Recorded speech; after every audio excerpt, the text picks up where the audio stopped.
amazement at the processes underway in the countries, which have been traditionally looked at as the standard bearers of progress.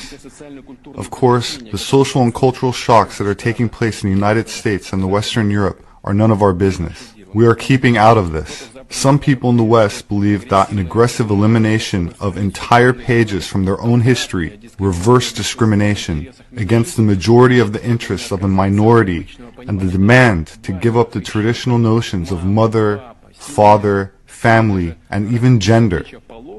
They believe that all of these are the mileposts on the path towards social renewal. The advocates of so-called social progress believe they are introducing humanity to some kind of a new and better consciousness. Godspeed, hoist the flags, as we say. Go right ahead. The only thing that I want to say now is that their prescriptions are not new at all.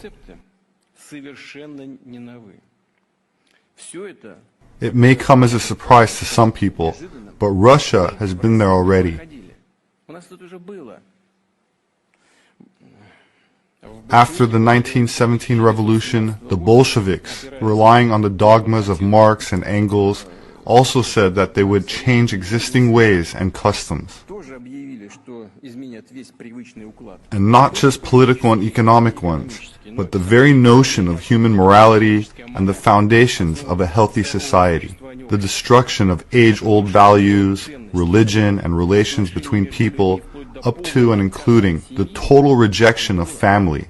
We had that too. Encouragement to inform on loved ones. All this was proclaimed progress and, by the way, was widely supported around the world back then and was quite fashionable, same as today. The fight for equality and against discrimination has turned into aggressive dogmatism bordering on absurdity. When the works of the great authors of the past, such as Shakespeare, are no longer taught at schools or university because their ideas are believed to be backward. The classics are declared backward and ignorant of the importance of gender or race.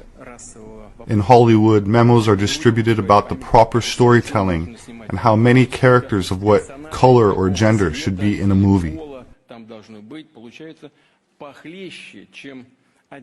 This is even worse in the agitprop department of the Central Committee of the Communist Party of the Soviet Union.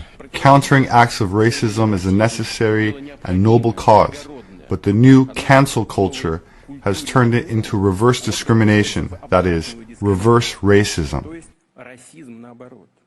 The obsessive emphasis on race is further dividing people, when the real fighters for civil rights dreamed precisely about erasing differences and refusing to divide people by skin color.